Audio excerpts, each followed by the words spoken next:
Role of African Americans in the Revolution. Did they take jobs with combat? Yes or no? Yeah. Yes, they did. Were they paid less? No, because nobody was paid. Most of the idea of paying less to black soldiers is really with the Civil War. Okay, that's a characteristic of the Civil War. Were they led by black officers? No. That doesn't happen until World War II in this country. Did they receive no medals of honor? No, they did in fact receive medals of honor.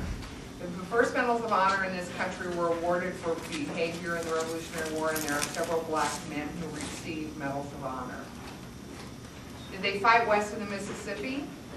No, no one fought west of the Mississippi. Were they part of the Continental Army? Yes. Though, as I just said, most of the black veterans from the Revolutionary War were actually in the Navy. There was quite a high percentage in the Navy. Did blacks fight for the British? Yes. Why? Because the British promised them freedom.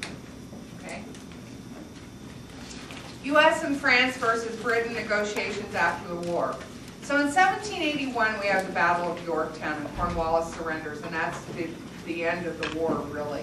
But now we have to do treaty negotiations. So we want to immediately go to England and say, okay, you recognize this as independent and it's all good.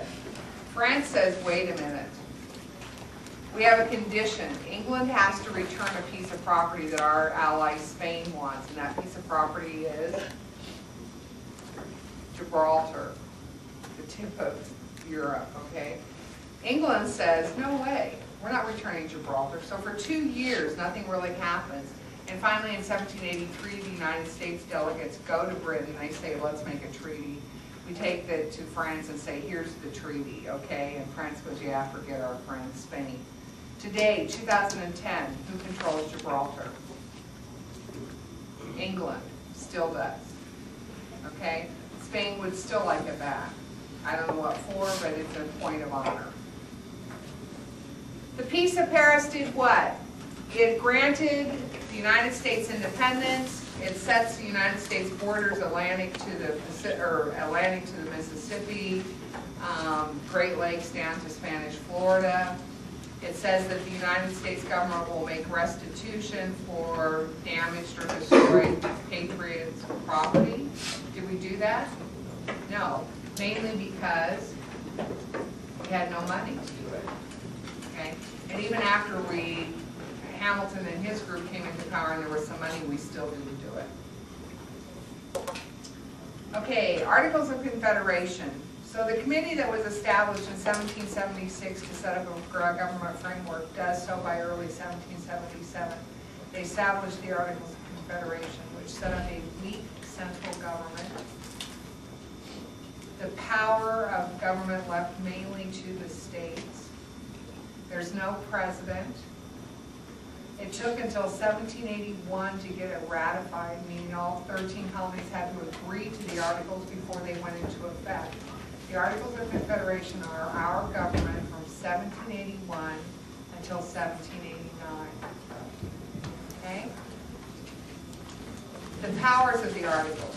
They could not tax unless all 13 agreed. They could declare war, but they couldn't draft troops. They could send ambassadors. They could sell Western land. They were not the sole part of the country that could make money, mint money. Coin money is the expression that they used. Each colony or state had the right to coin money too, which is why, once again, you still have 14 currencies during this time period. They could not control trade, foreign or interstate. That was left up to the states themselves. Okay? Shays Rebellion, 1786, Western Massachusetts. The state of Massachusetts, in order to pay off its wartime debt, has increased taxes on property. Daniel Shays was a Western farmer. He and his friends could not afford to pay these higher property taxes. So what did the government do in Massachusetts? Took away their property, which is called foreclosure. So Shays' rebellion is he and some fellow veterans from the Revolutionary War take over some courthouses in western Massachusetts so they can't foreclose on their property. Okay? This is kind of the straw that breaks the camel's back for Mr. Washington and some other people. They're fearful that everything they fought for in the Revolution is going to self-destruct with revolts like Shays' rebellion. That's why they call for a constitutional convention. Okay? Shays' Rebellion versus the Whiskey Rebellion both have the common theme that of the economic hardship of western or backcountry farmers. Okay? In this time period, they often, and AP does this a lot, they refer to western farmers like western Massachusetts, western Pennsylvania as backcountry. Okay? So just be aware that that means kind of in the really rural areas. Which document dealt with slavery? The choices were the Declaration of Independence, the Maryland Religious Act of Toleration, the Land Ordinance of 1785, and I have no idea what other two, okay? The answer was the Land Ordinance of 1785. Nowhere in the Declaration of Independence is slavery mentioned. In the original one it was, but they struck it out before it was ever recopied and written and signed, okay?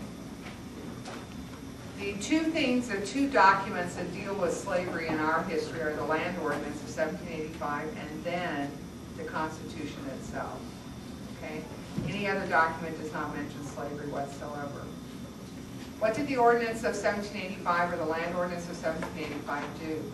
It provided for the survey of the Ohio River Valley and dividing that land into territories, then into townships, and then into sections, and selling off the land in one section plots for $2 an acre. It was a way that the government, under the Articles of Confederation, could make money. Okay?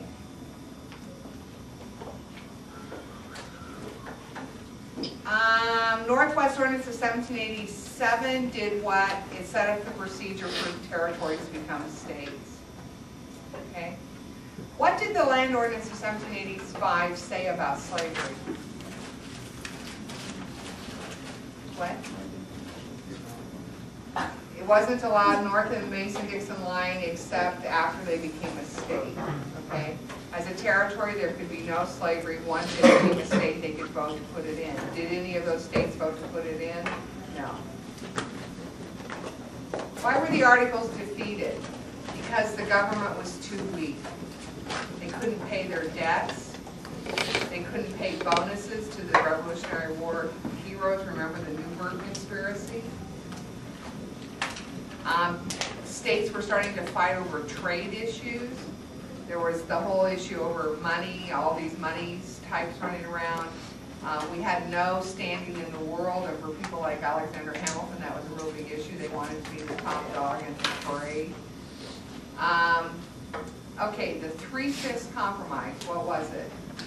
In the Constitution, this is where they mentioned slavery. Southerners wanted to count slaves for representation purposes, but not for tax purposes. Northerners wanted to count slaves for tax purposes, but not for representation. So the compromise is the 3/5.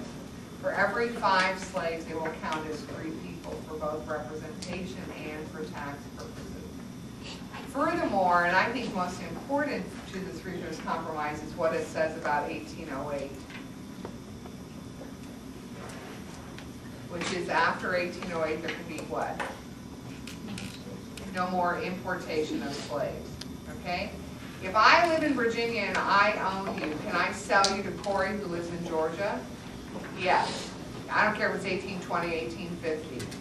But can I import you from the Bahamas or import you from Africa? No. After 1808, there was no more importation of slaves. So, how did the 3/5 compromise sanction slavery? Well, just the idea that it recognizes the right of slavery to exist, that slaves are counted for representation purposes is a sanction of slavery. It's saying slavery is okay.